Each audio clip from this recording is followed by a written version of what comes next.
খবরটা অনেকটাই আমার দৃষ্টি এড়িয়ে গেছিলো। খবরটা কি, কয়েকদিন আগে এই যে ভারতে গালফ কান্ট্রিগুলোর যে আমির টামির আছে, তাই না, এই যে বিশেষ করে এই বিশেষ করে যে আরব আমিরাতের যে আমির আছে, এ দল বলেই কিন্তু এই যে ভারতে আসছিল।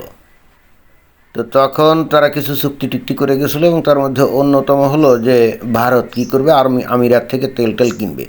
এবং এই ঘটনাটা কখন ঘটছিল সেটাও কিন্তু খুবই উল্লেখযোগ্য। সেটা হলো যে পাকিস্তানের সাথে ওই যে সৌদি আরবে একটা চুক্তি করছে না, প্রতিরক্ষা চুক্তি, যে পাকিস্তানের উপরে যদি আক্রমণ হয় সেটা সৌদি আরব মনে করবে তাদের উপরে আক্রমণ, আবার সৌদি আরবের উপরে আক্রমণ হলে পাকিস্তান মনে করবে যেটা তাদের উপরে আক্রমণ, এরকম।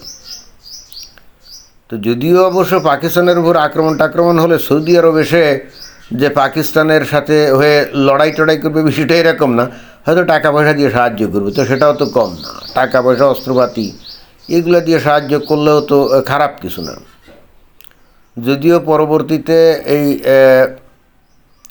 পরবর্তীতে ওই ভারত ওই যে অপারেশন সিন্দুর চালাইছিল যে পাকিস্তানতে জঙ্গি এসে যে কাশ্মীরে 26 জন হিন্দুকে হত্যা করছিল ওই জন্যে। তো তখন কিন্তু ওই সৌদি আরব সেনা টেনা ফাটিয়ে কিছু করে না, তবে ভিতরে যে টাকা পয়সা এই এই যে পাকিস্তানকে দিয়েছে এতে কিন্তু কোনো সন্দেহ নাই। তো তখনই কিন্তু ভারতের টনক নড়ে। যে ঘটনা কি, এই সৌদি আরব থেকে তারা বিপুল পরিমাণে তেল কেনে, তাদের অর্থনীতিতে সাহায্য সহযোগিতা করে, অথচ আমার শত্রু পাকিস্তানকে আবার সে সহযোগিতা করে। এটা কোন ধরনের কথা? আমি যে তেল কিনি সেই টাকা দিয়ে তারা পাকিস্তানকে সাহায্য করে। তখন ভারত বস্তুত প্রমাদ গুণে যে আসলে ঘটনা কী। তো ইন দি মিন টাইম তো জিও পলিটিক্সে তো অনেক ডামাডোল চলছিল, তাই না, কোনো কিছু হচ্ছিল না।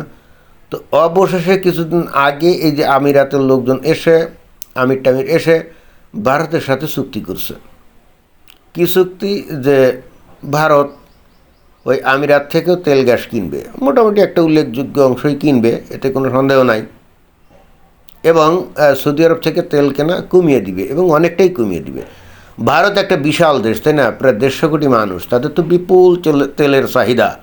পৃথিবীর সমস্ত তেল উৎপাদক দেশগুলাই কিন্তু ভারতের মার্কেটের দিকে তাকিয়ে থাকে, এটা কিন্তু সত্য। তো ঘটনাটা ঘটছে কিন্তু এই কারণে। এবং এছাড়াও পিছনে আরও একটা কারণ আছে, সেটা হলো এই ঘটনাগুলো অনেকেই হয়তো এড়িয়ে গেছে। সেটা হলো যে সম্প্রতি এই যে সোমালিয়া নামক একটা দেশ আছে যে আফ্রিকা, যেটা নাকি ওই যে আরব সাগরের ওই যে কিনারে, তো এখানে সোমালি ল্যান্ড বলে একটা নতুন স্বায়ত্তশাসিত অঞ্চল বেশ কিছুদিন ধরে ছিল, দশকের পর দশক তারা কিন্তু নিজেদেরকে স্বাধীন হিসাবে ঘোষণা করছিল। বাট এটাকে কিন্তু কেউ, পৃথিবীর কোনো দেশ কিন্তু তাদেরকে স্বীকৃতি দেয় নাই। কিন্তু রিসেন্টলি এই যে ইসরায়েল তাকে কিন্তু স্বীকৃতি দিছিল এবং এর ফলে কতগুলো ঘটনা কিন্তু ঘটে গেছিলো। সেটা হলো যে ইসরায়েলের সাথে তো এখন এই যে কূটনৈতিক সম্পর্ক আছে এই আরব আমিরাতের।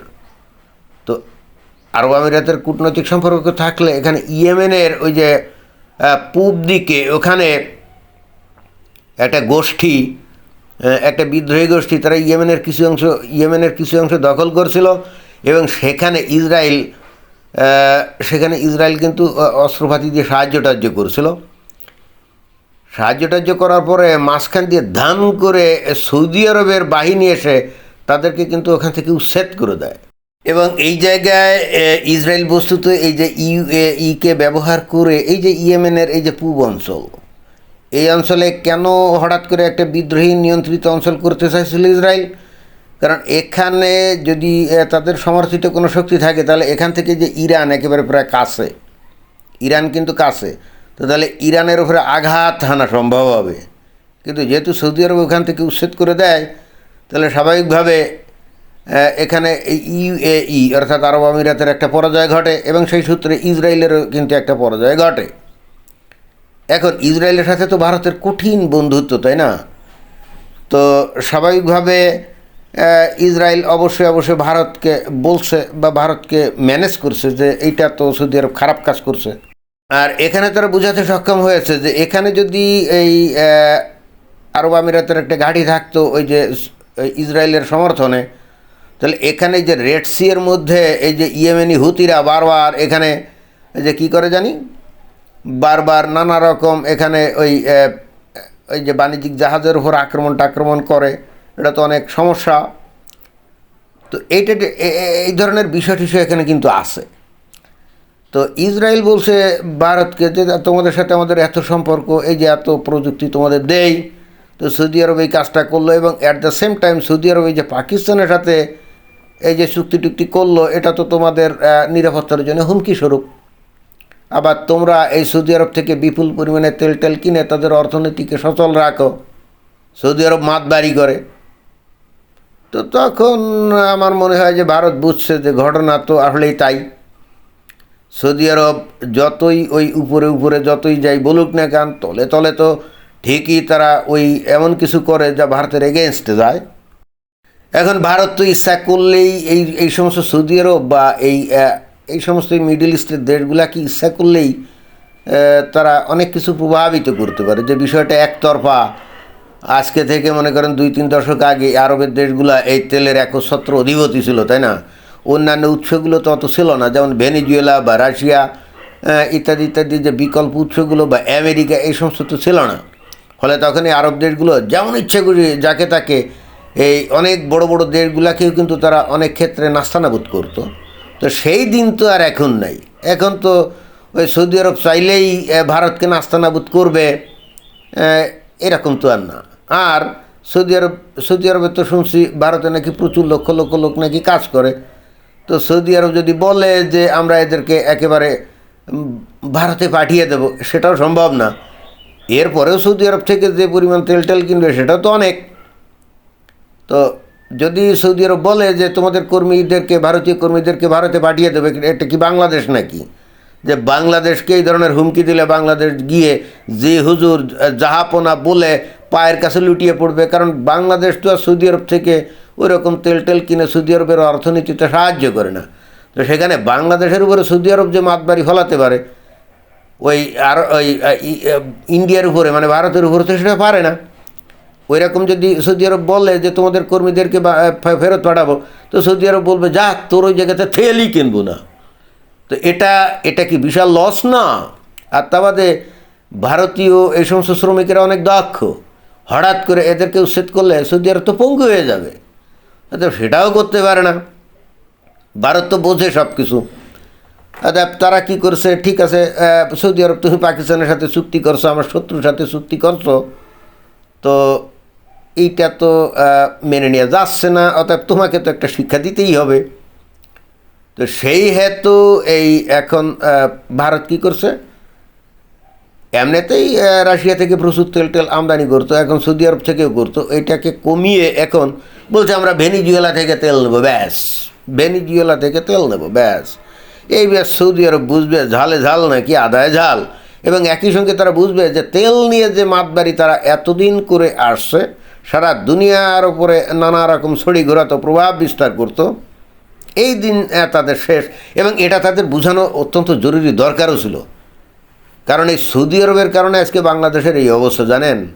সৌদি আরবের থেকে যে বিপুল পরিমাণে একসময় এই যে অর্থ এই বাংলাদেশে আসতো শুধুমাত্র মৌলবাদ বিস্তারের জন্যে, ওহাবিজম প্রতিষ্ঠার জন্যে, সালাফিজম প্রতিষ্ঠার জন্যে, আজকে যে বাংলাদেশের মানুষ ধর্মপ্রাণ থেকে ধর্মোন্মাদ হয়ে গেছে, তার প্রধান কারণই কিন্তু ছিল সৌদি আরব। যদিও সৌদি আরব ইদানিংকালে আধুনিক হওয়ার চেষ্টা করছে, কিন্তু ওই যে পুরনো বদ খাসলত সেটা তো যাচ্ছে না।